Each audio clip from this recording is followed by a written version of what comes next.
Hello everyone, we are going to do a just quick update of what has changed in the Adventure Encounter in Monster Designer. This is a spreadsheet tool that I use for designing adventures, for creating monsters, all kinds of fun things like that.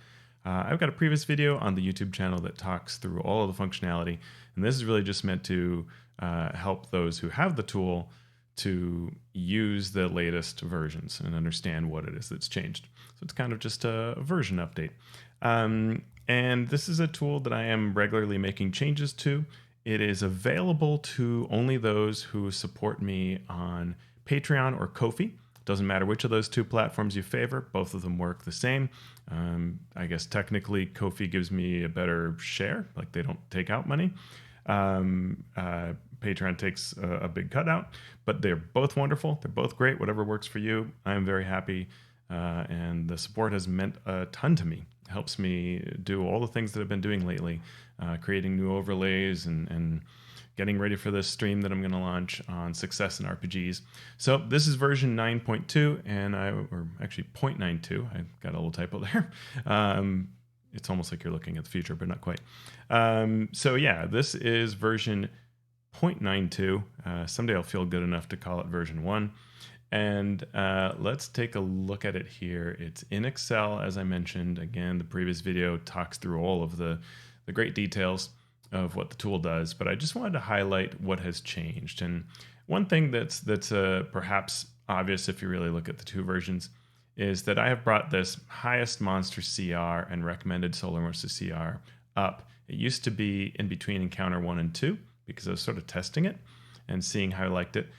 But it really works across all the encounters, and I didn't really think it needed to be reprinted on all of the different encounters. So I just put it up at the top, and then if you're going to work with monsters and you go, gee, how high up should I go?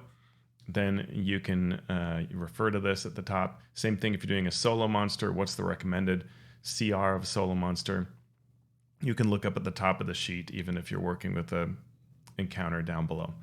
So I hope the tooltips, the sort of the text that pops up like this, that this is helpful.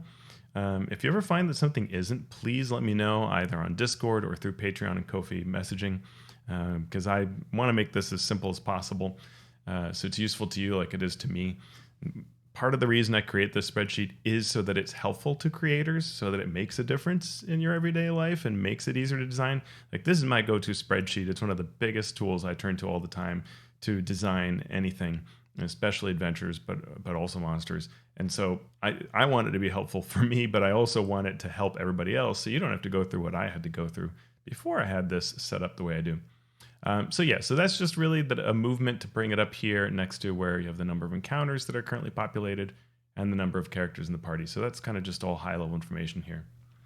I've fixed a couple of minor things. I didn't really super track them. It wasn't anything anyone had reported, so I just, as I was playing around and finding things were a little bit off, I fine-tuned them. But the main thing that I did is, you'll see this kind of over in this section here, where I now have 3 different blocks about magic items.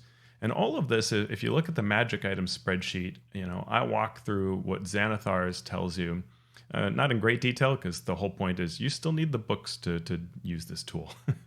I'm not making up for that. But I want you to buy the books, not replace them. But this is one of the tables that appears in Xanathar's. There's this other one over here. And this one sort of talks about, hey, if you want to just give out treasure and have the feeling that it's within the control of what the game intends, then these rules here tell you what's a minor item, what's a magic item, and how many to give out. And you can see it's tier based, so level 1 to 4, 5 to 10, 11, 16, 17 plus. So what this kind of means is that it's not changing every single level. And sort of when I started designing, I thought, oh, wait, maybe I need to do that. But no, I don't.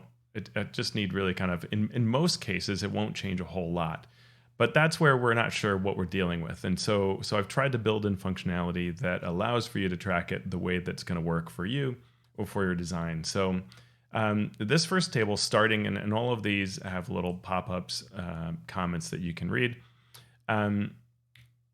to tell you what each of these does. But the starting party minor magic items and major magic items, this is auto-populated, so it has formulas that are looking up to put in the number of magic items that are expected for the level based on what you filled out here. So average party level is 4.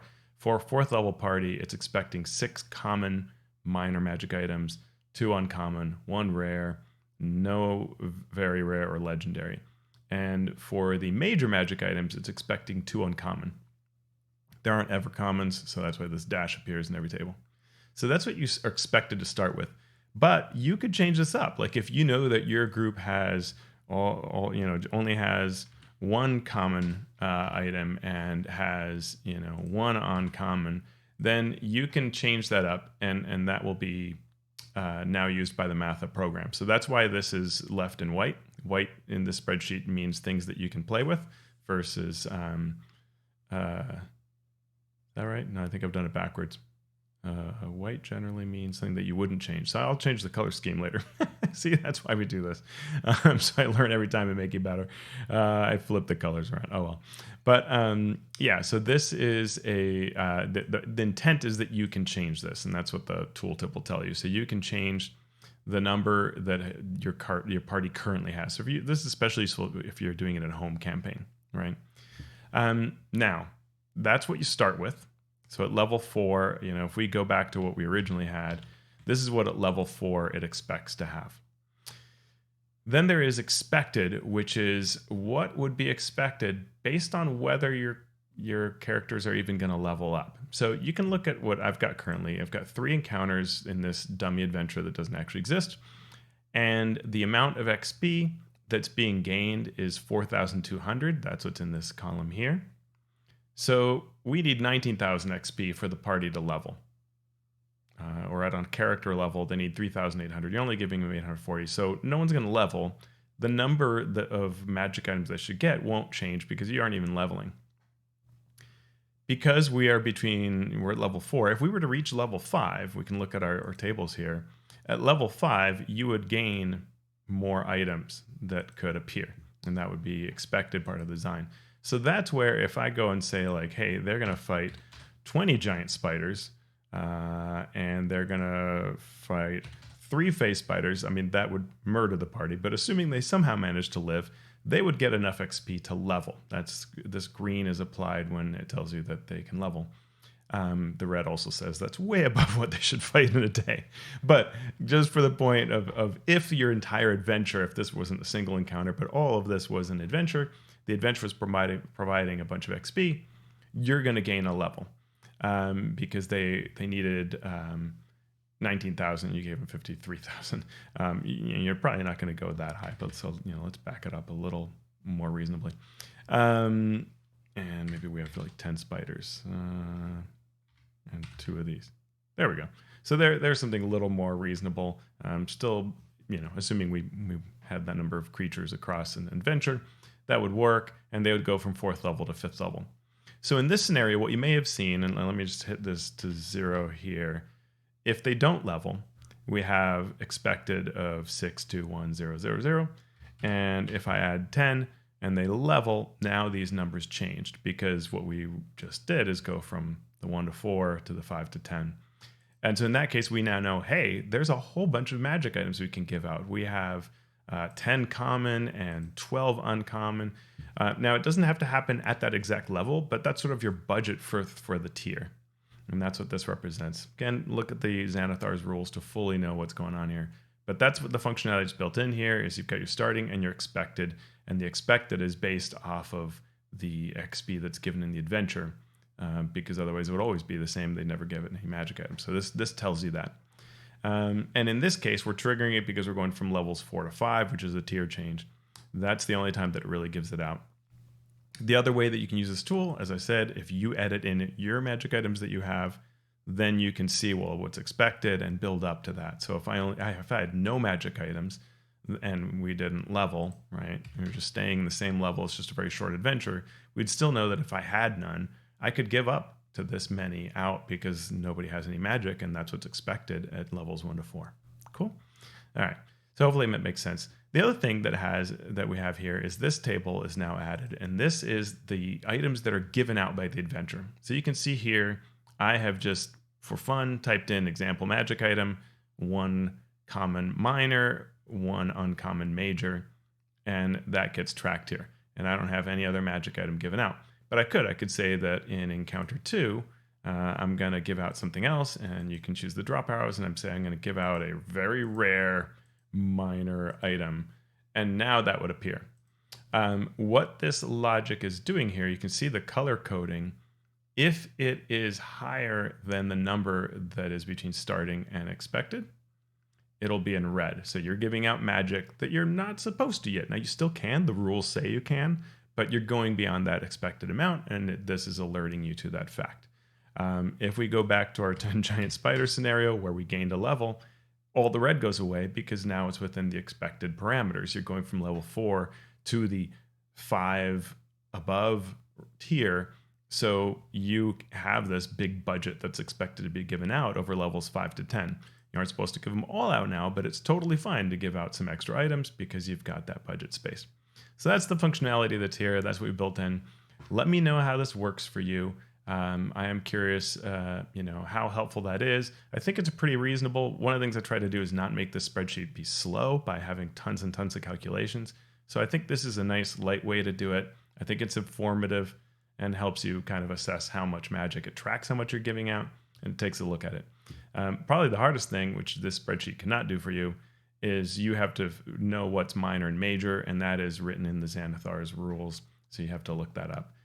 Because the only way for me to automate that would to be putting all of the magic items in here, and that's not a thing that I can do, so I'm not going to. What else? A few more things were added to the rules sections, so you'll see some extra information that has appeared in this area. I forget, I think I put in travel pace, and I think also the starting encounter distance. This comes from, it's only available on a DM screen. So I thought that was helpful to have there as a reference point. Nothing really major changed here. I added a few pieces of information here based on some streams I was watching where one of the designers breaks down their intent. So there's a little more, and also the dungeon craft information on what's expected when you create monsters. So that is here, and I think valuable guidance when you're thinking about how to create an item or a monster. Monsters is probably what I'll turn to next. I've got a couple projects that involve monsters, and so I'm thinking a lot about this, and I will probably create a better set here that helps you walk through how to create monsters, makes it a little easier. Right now it's very reference-based, it's very tool-based, but it's not process-based, so I think I'll take a look at that next. But as you play with this, let me know what you think, what you like about it, and which of these I should focus on for next time. So that's hopefully helpful to you to understand what is in the latest version. Please do reach out with all your questions. I've been really enjoying the feedback on the Discord channel, and a few folks have also sent me messages through the Patreon and Ko-fi channels. That's appreciated as well. Thanks so much, everyone. Take care. I'll talk to you next time.